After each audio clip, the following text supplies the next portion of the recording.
मुक्त गगन में कल्पना, उड़ती पंख पसार, भाव उफनते आ रहे, पाकर अति विस्तार। सुप्रभातम दोस्तों। दूध उबलने के लिए आप किसी छोटे पतीले में चूल्हे पर चढ़ाएं तो कैसे झट से उफन कर बाहर आता है, बस वैसे ही आज की कविता है। बहुत कम शब्दों की हांडी में भावों की अधिकता है कि वो छलक छलक कर मन प्राण भिगो दें। आप सब समझ गए होंगे कि मैं ये भूमिका क्यों बांध रही हूँ। जी हाँ दोस्तों, आप सही समझे। आज पढ़ेंगे काव्य सृजन, ऐसा कि कम खर्च में ज़्यादा पाएं, जैसा एहसास हो, पर हाँ, भावों को तो हमको ही सहेजना होगा। श्वेत वसन माँ शारदा, वीणा धारे हाथ, वरद हस्त रखकर सदा, करती उन्नत मात। माँ शारदे का आशीर्वाद लेकर कविता का पठन आरंभ करें। आज हम कक्षा 12वीं आरोह पाठ्य पुस्तक से रघुवीर सहाय जी की कविता कैमरे में बंद अपाहिज पढ़ेंगे। पहले कवि परिचय जान लेते हैं। रघुवीर सहाय जी का जन्म 1929 ईस्वी में उत्तर प्रदेश की राजधानी में हुआ था। मृत्यु सन 1990 में दिल्ली में हुई। वे संचार माध्यमों के कई रूपों से निकटता से जुड़े रहे। प्रसिद्ध काव्य संकलन थे सीढ़ियों पर धूप में, आत्महत्या के विरुद्ध, हंसो हंसो जल्दी हंसो आदि। रघुवीर सहाय जी को साहित्य अकादमी पुरस्कार से सम्मानित किया गया। अब पहला पद देखते हैं। हम दूरदर्शन पर बोलेंगे, हम समर्थ शक्तिवान। हम एक दुर्बल को लाएंगे एक बंद कमरे में, उससे पूछेंगे तो क्या आप अपाहिज हैं? तो आप क्यों अपाहिज हैं? आपका अपाहिजपन तो दुख देता होगा। देता है? हाँ, तो बताइए आपका दुख क्या है? जल्दी बताइए, वह दुख बताइए। बता नहीं पाएगा। शब्दार्थ जान लेते हैं। समर्थ शक्तिशाली, साधन संपन्न, शक्तिवान ताकतवर, दुर्बल कमजोर, अपाहिज जिसका कोई एक अंग बेकार हो चुका हो, दिव्यांग। व्याख्या। कवि वर्णन करते हुए कहते हैं कि दूरदर्शन के कार्यक्रम संचालक स्वयं को समर्थ और शक्तिशाली मानते हैं। वे अपनी बात को दूर दूर तक प्रसारित करने में समर्थ हैं और उनमें अहम भाव रहता है। वे दूसरे को दुर्बल और कमज़ोर मानते हैं। दूरदर्शन का कार्यक्रम संचालक कहता है कि हम स्टूडियो के एक बंद कमरे में एक कमज़ोर एवं दुखी व्यक्ति को बुलाएंगे। उस अपाहिज व्यक्ति को स्टूडियो के कैमरे के सामने लाकर हम उससे पूछेंगे कि क्या आप अपाहिज हैं, जबकि वह व्यक्ति स्पष्ट रूप से अपाहिज दिखाई दे रहा है। फिर भी पूछेंगे कि आप अपंग क्यों हैं? उससे ऐसा पूछना सरासर अनुचित है। अपाहिज इस प्रश्न का उत्तर नहीं दे पाएगा, तब उसके दुख को बार बार कुरेदा जाएगा। उससे अगला प्रश्न पूछा जाएगा कि आपको अपना अपाहिज होना काफ़ी दुख देता होगा, अपंगता का सुख तो कभी नहीं मिलता होगा। इस तरह अपाहिज कुछ नहीं कह पाएगा, तो उसे अपाहिज होने से सचमुच दुखी होने का समर्थन किया जाएगा। कार्यक्रम संचालक द्वारा इस तरह पूछने के साथ कैमरामैन को निर्देश दिया जाएगा कि इसके चेहरे को और अधिक बड़ा करके दिखाओ। कैमरामैन उसके चेहरे को कैमरे के सामने लाकर उसकी अपंगता को साफ साफ दिखाएगा। फिर संचालक उत्तेजित होकर अपंग व्यक्ति से पूछेगा कि जल्दी से बताइए आपका दुख क्या है। आप अपने दुख के बारे में सभी दर्शकों को बताइए, परंतु वह व्यक्ति अपने दुख के बारे में कुछ नहीं बताएगा। संचालक को अपंग व्यक्ति की पीड़ा के प्रति कोई संवेदना नहीं होती। वह जानता है कि अपंग व्यक्ति ऐसे प्रश्नों पर चुप ही रहेगा, इसलिए वह कार्यक्रम को प्रभावी बनाने के लिए ऐसे प्रश्न करना अपना। आइए इस पद का पहला प्रश्न ले लेते हैं। इस कविता में किस पर व्यंग किया गया है? उत्तर, इस कविता में दूरदर्शन के कार्यक्रम संचालकों की कार्यशैली पर गहरा व्यंग किया गया है।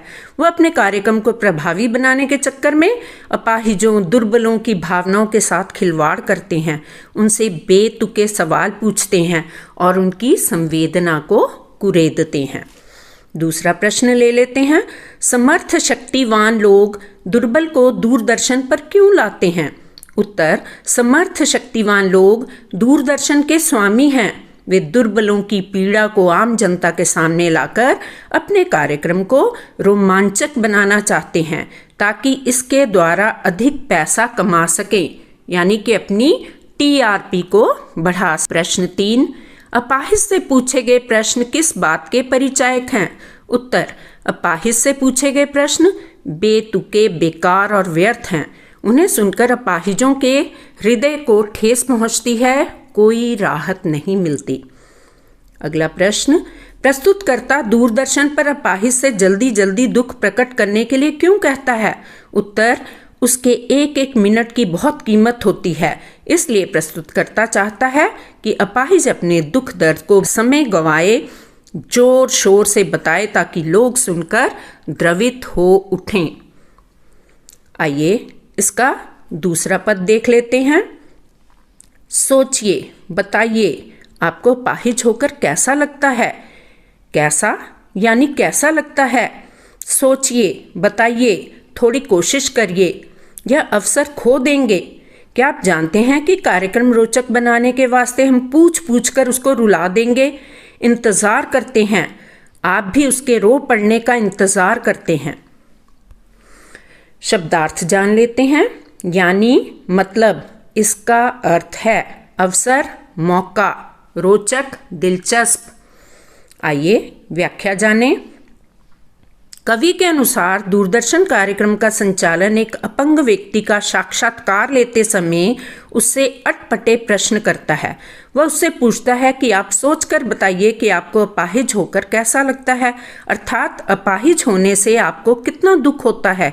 यदि वह अपंग नहीं बता पाता तो संचालक उसे संकेत करके बेहूदे इशारे करते हुए कहता है कि आपको इस तरह का दर्द होता है। थोड़ा कोशिश कीजिए और अपनी पीड़ा से लोगों को परिचित कराएं। आपके सामने लोगों को अपनी पीड़ा बताने के यह अच्छा अवसर है। दूरदर्शन पर सारे लोग आपको देख रहे हैं। आपका दर्द नहीं बताने से आप यह मौका खो देंगे। आपको ऐसा मौका फिर नहीं मिल सकेगा। कार्यक्रम का संचालक कहता है कि हमें अपने इस कार्यक्रम को रोचक बनाना है, इसलिए यह ज़रूरी है कि अपाहिज व्यक्ति अपना दुख दर्द स्पष्टतया बता दे। इसलिए वे उससे इतने प्रश्न पूछेंगे कि पूछ पूछ कर रुला देंगे। उस समय दर्शक भी उस अपंग व्यक्ति के रोने का पूरा इंतज़ार करते हैं, क्योंकि दर्शक भी दूरदर्शन पर अपंग व्यक्ति के दुख दर्द को उसके मुख से सुनना चाहते हैं। क्या वे भी रो देंगे, अर्थात क्या उनकी प्रतिक्रिया मिल सकेगी? आइए इसका पहला प्रश्न लेते हैं। कार्यक्रम संचालक अपाहिजों के दुख को बार बार क्यों प्रकट करना चाहता है? उत्तर, कार्यक्रम संचालक अपाहिज के दुख को बार बार प्रकट करके अपने कार्यक्रम को रोचक बनाना चाहता है तथा इस जनता से धन कमाना चाहता है। प्रश्न 2, संचालक श्रोताओं को क्या विश्वास दिलाता है? उत्तर, कार्यक्रम संचालक श्रोताओं को विश्वास दिलाता है कि वह अपाहिज से ऐसे ऐसे प्रश्न पूछेगा कि वह अपने दुख को याद करते करते रो देगा। तीसरा प्रश्न, दर्शक अपाहिजों के कार्यक्रम में किस बात की प्रतीक्षा करते हैं? उत्तर, दर्शक दूरदर्शन पर अपाहिजों तथा दीन दुखियों के दर्द को देखने में रस लेते हैं। वे तब तक कार्यक्रम देखते हैं जब तक कि अपाहिज रो ना पड़े। आइए अगला स्टैंजा लेते हैं। फिर हम पर्दे पर दिखलाएंगे फूली हुई आँख की एक बड़ी तस्वीर, बहुत बड़ी तस्वीर, और उसके होठों पर एक कसमसाहट भी। एक और कोशिश, दर्शक धीरज रखिए, हम दोनों को एक संग रुलाने हैं। आप और वह दोनों, नहीं हुआ रहने दो। पर्दे पर वक्त की कीमत है। शब्दार्थ जान लेते हैं। कसमसाहट, छटपटाहट, पीड़ा, दर्द, अपंगता, अपाहिज होना, दिव्यांग, धीरज, तसल्ली, धैर्य। सामाजिक उद्देश्य, समाज को बेहतर बनाने के लक्ष्य, युक्त, जुड़ा हुआ, पूर्ण। कसर रहना, कमी रहना। व्याख्या जान लेते हैं। दूरदर्शन कार्यक्रम संचालक की यह कोशिश रहती है कि उसके बेहूदे प्रश्नों से अपाहिज रोए और वह इस दृश्य का प्रसारण करें। इसलिए वह अपाहिज की सूजी हुई आंखें बहुत बड़ी करके दिखाता है। इस प्रकार वह उसके दुख दर्द को बहुत बड़ा करके दिखाना चाहता है। वह अपाहिज के होठों की बेचैनी और लाचारी भी दिखाता है। संचालक कार्यक्रम को रोचक बनाने के प्रयास में सोचता है कि अपाहिज की बेचैनी को देखकर दर्शकों को उसके दुख का अनुभव हो जाएगा। इसलिए वह कोशिश करता है कि अपाहिज के दुख दर्द को इस तरह दिखाए कि दर्शक केवल उस अपाहिज को देखें और धैर्यपूर्वक उसके दर्द को आत्मसात कर सकें। पर कार्यक्रम संचालक जब दर्शकों को रुलाने की कोशिश में सफल नहीं होता, तब वह कैमरामैन को कैमरा बंद करने का आदेश देता है। कहता है कि अब बस करो। यदि अपाहिज का दर्द पूरी तरह प्रकट ना हो सका तो ना सही, पर्दे पर एक एक क्षण कीमती होता है। आइए इसका पहला प्रश्न देखते हैं। कार्यक्रम संचालक पर्दे पर फूली हुई आंख की तस्वीर क्यों दिखाता है? उत्तर, वह लोगों के सामने अपाहिजों के दर्द को बढ़ा चढ़ाकर दिखा सके। उसका उद्देश्य कार्यक्रम को प्रभावी बनाना है। अपाहिजों के दुख दर्द से उसका कोई लेना देना नहीं। प्रश्न 2, कार्यक्रम संचालक एक साथ किन दोनों को रुलाना चाहता है और क्यों? कार्यक्रम संचालक अपाहिजों तथा दर्शकों दोनों को एक साथ रुलाना चाहता है। वह अपने कार्यक्रम को रोचक बनाना चाहता है तथा इस प्रकार वह जनता से धन कमाना चाहता है, अपने कार्यक्रम की टीआरपी बढ़ाना चाहता है। कार्यक्रम संचालक किस बात में असफल रह गया? उत्तर, वह कोशिशों के बावजूद अपाहिज के दुख दर्द को पूरी तरह नहीं दिखा सका। अपाहिज के आंसू नहीं आए, बस जोर जोर से नहीं रोया, करुणा का सागर नहीं बहा, इसलिए उचित प्रभाव पैदा नहीं कर सका। प्रश्न, संचालक किस बात पर मुस्कुराता है? उत्तर, संचालक अंत में अपाहिजों के दुख दर्द से द्रवित होने की बजाय मुस्कुराता है। उसे इस बात की खुशी है कि उसका उद्देश्य कुछ सीमा तक सफल रहा और उसका कार्यक्रम सफल रहा। शिल्प सौंदर्य पर प्रकाश डालिए। उत्तर, इसमें मीडिया कर्मियों के हृदयहीन कार्यशैली पर प्रकाश डाला गया है। भाषा अत्यंत सरल है।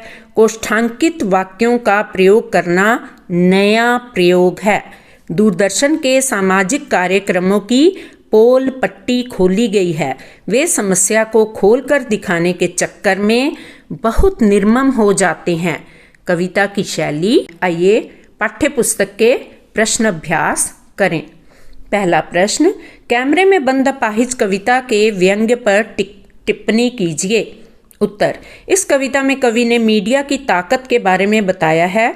मीडिया अपने कार्यक्रम के प्रचार में धन कमाने के लिए किसी की करुणा को भी बेच सकता है।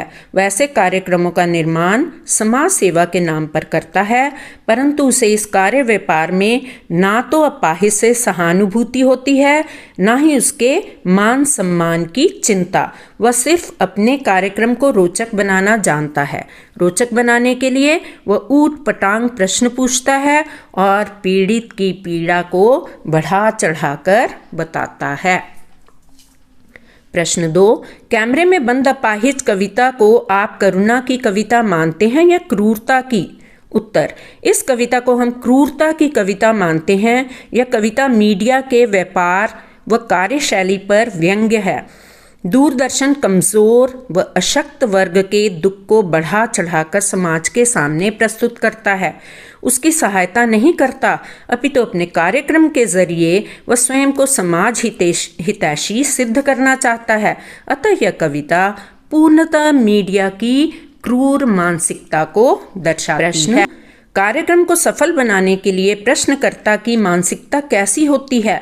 उत्तर, कार्यक्रम को सफल बनाने के लिए प्रश्नकर्ता की मानसिकता अपाहिज को रुलाने की होती है। वह सोचता है कि अपंग के साथ साथ यदि दर्शक भी रोने लगेंगे तो उनकी सहानुभूति चैनल को मिल जाएगी। इससे उसे धन व प्रसिद्धि का लाभ मिलेगा। प्रश्न 4, यह अवसर खो देंगे पंक्ति का क्या तात्पर्य है? उत्तर, प्रश्नकर्ता विकलांग से तरह तरह के प्रश्न करता है। वह उससे पूछता है कि आपको अपाहिज होकर कैसा लगता है।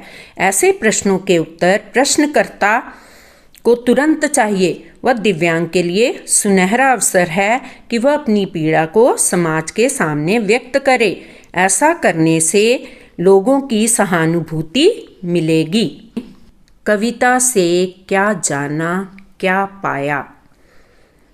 कैमरे में बंद अपाहिज कविता में कवि श्री रघुवीर सहाय जी ने मीडिया तथा समाज की संवेदनहीनता पर गहरा कटाक्ष किया है। एक मीडिया कर्मी अपने कार्यक्रम को आकर्षक और बिकाऊ बनाने के लिए विकलांग की दयनीयता को क्रूरता से उभारता है। उस अपाहिज से कैमरे के सामने क्रूर प्रश्न पूछे जाते हैं जो उसके दर्द को उभारते हैं। वह बेबसी से रोने लगता है। यह कविता व्यवसायीकरण की दारुण विडंबना को उभारती है। मीडिया कर्मी संवेदनहीन होकर विकलांग व्यक्ति से बेतुके बेकार प्रश्न पूछते हैं जो उसके दिल को ठेस पहुंचाते हैं। उस व्यक्ति पर जबरदस्ती रोने के लिए दबाव बनाया जाता है जिससे उसकी पीड़ा उभर कर पर्दे पर आ जाए और कार्यक्रम सफल हो जाए।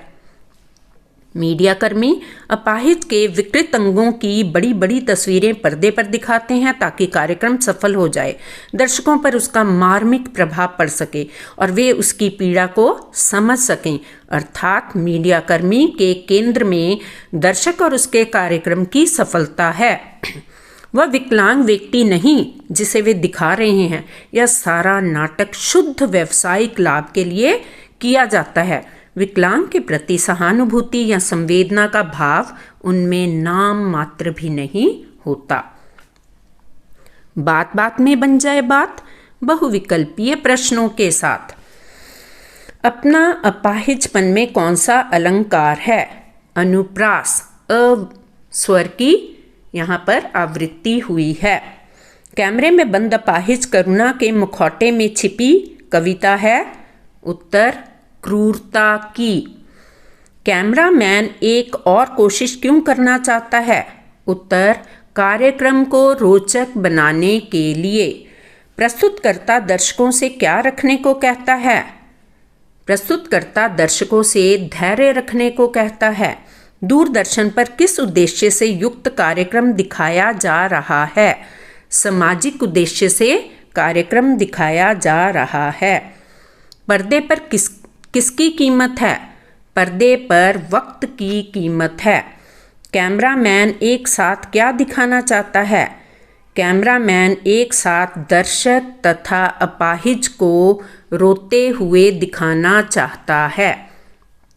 हम दूरदर्शन पर बोलेंगे में हम शब्द किसके लिए प्रयुक्त हुआ है? उत्तर, मीडिया कर्मी के लिए।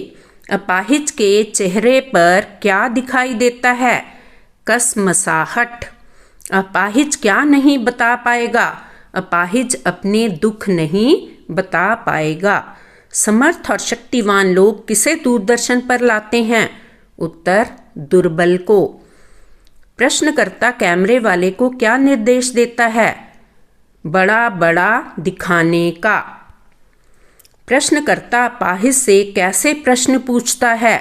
उत्तर, बेतुके निरर्थक। प्रश्नकर्ता अपाहिज से पूछता है, क्या आप अपाहिज हैं? क्या आपका अपाहिजपन दुख देता है? आप क्यों अपाहिज हैं? यानी कि तीनों प्रश्न पूछता है। उत्तर है, सभी कथन सही हैं। प्रश्नकर्ता अपाहिज को रुलाने के लिए क्या करता है? उत्तर, बार बार प्रश्न पूछता है। प्रश्न संचालक अपाहिज को अपना दुख व्यक्त करने का तरीका कैसे बताता है? उत्तर, संकेत द्वारा। अपाहिज व्यक्ति को बार बार उसका दुख बताने के लिए मजबूर करने का उद्देश्य क्या था? व्यवसायिक लाभ कमाना, सस्ती लोकप्रियता हासिल करना, कार्यक्रम सफल बनाना। उत्तर सभी कथन सही हैं। काव्यांश में किसकी कार्यशैली पर व्यंग किया गया है? उत्तर कार्यक्रम पत्थर दिल इंसान ने भुला दिए सब मूल, स्वार्थ भाव से भरा हुआ बोता निस्दिन शूल। बच्चों, हमारा कर्तव्य है कि हम विकलांगों के प्रति अपना दृष्टिकोण बदलें, उनके प्रति मानवीय दृष्टि का परिचय दें, उनमें निहित हीन भावना को दूर करें, उनमें आत्मविश्वास जगाएं, उन्हें अनुभव कराएं कि वह भी समाज का महत्वपूर्ण अंग हैं। इन कर्तव्यों को निभाकर हम मानव होने का सबूत दें। जो सच्चाई, ईमानदारी और धैर्यपूर्वक काम करते हैं, सफलता उनको देर से ही सही पर मिलती अवश्य है, क्योंकि उनको कदम कदम पर अनेक परीक्षाओं से गुजरना पड़ता है। विभिन्न परिस्थितियों में भी दृढ़ प्रतिज्ञ होकर अपना मार्ग स्वयं प्रशस्त करते रहें, पढ़ते रहें, आगे बढ़ते रहें। धन्यवाद। प्रस्तुति Savita Khosla. Thank you very much.